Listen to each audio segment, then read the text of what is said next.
Today I'm going to introduce Utthita Chaturange Dandasana.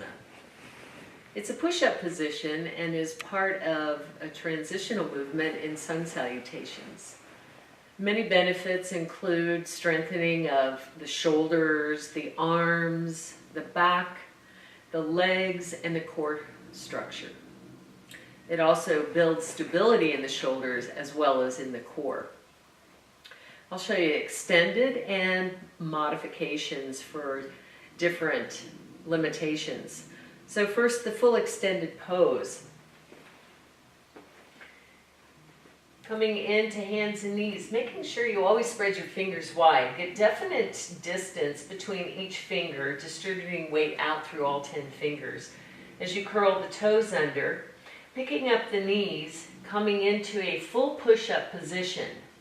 Keeping in mind here, we want to keep the hips dropped, but the belly up and in.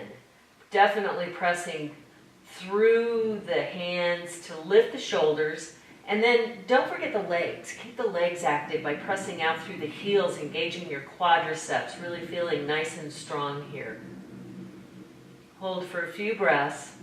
There should be a straight line from the crown of your head down through your hips. An angled line, but a straight line. And I'll release to my knees here.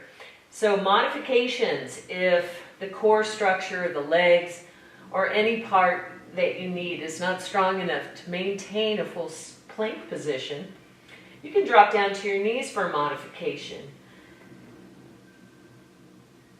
Keeping in mind that we still want to press heavily through the hands. Keeping your gaze forward and down, now a straight line from the crown of the head through the hips. Taking a few breaths here.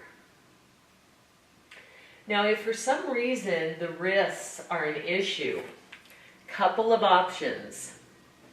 You can lower down to your forearms, basically coming into that forearm plank, making sure that your elbows, by measuring, holding opposite elbows here, are directly underneath your shoulder. You can interlace your fingers here.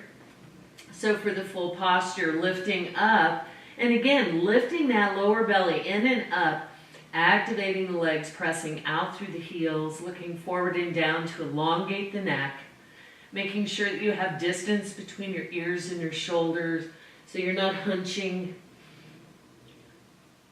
And I'll release down to my knees here.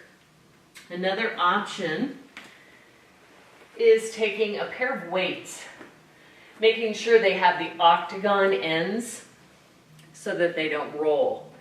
You can grab a hold of these so that the wrists remain fairly straight with little flexion. Again, extending the legs, staying lifted here, activating the legs, or dropping down to your knees. So those are the variations for wrist limitations. Thank you for joining me today, and stay tuned for more poses with Yoga with Sue.